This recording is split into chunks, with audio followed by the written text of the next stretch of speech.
Okay, so what we're looking at, this dates back to the Miocene, sometime around maybe 12 million years ago. Everything in here, these are mudstones and siltstones and sandstones, are made up of what they call volcaniclastic materials. So this came off of the volcanoes that we've been talking about, the whole Rhyolite Ridge. This stuff washed down. There was probably a fairly shallow depression in here.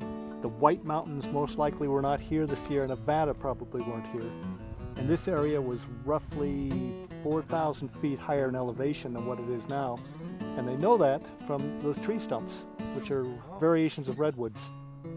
So this is much wetter. It was collecting a lot of moisture and water in here. That's why you're getting, when you get the greens and the grays and the siltstone, what you're looking at is stuff that's a reducing environment. This was pretty much underwater most of the time, which is where these formations come from. But one of the big things this thing has brought out is there's a lot of fossils in here, and they date to about 11 million years ago. They have found 2 Gomphotherian skulls in here. The last one that was found, they figured it might have been roughly a meter long and about half a meter high. The lower tusk came out of the jaw. The upper ones came out of the cheekbones. They figured it was about 60 years old. But what kills the old ones is the fact that their teeth constantly reproduce, but they only have 3 sets of molars.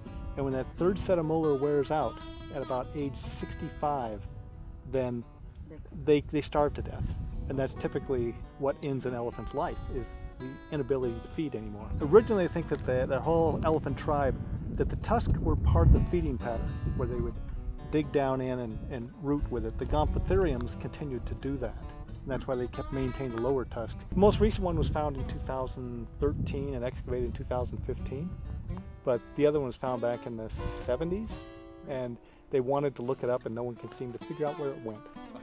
But it's unfortunate because that one had no tusks in the upper part of the face, or at least that's what they said, and they wanted to kind of recheck that. And they're thinking that it's probably the same species as the one they found here, but they're thinking like the India elephants, there may have been a sexual dimorphism where the males had tusks and the females didn't, because they became something other than primary feeding tools.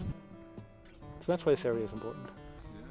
Yeah. And the main thing is just to let people keep coming in here and visiting, but stop them from driving their dirt bikes and ATVs up and down the walls, which is what's been happening here.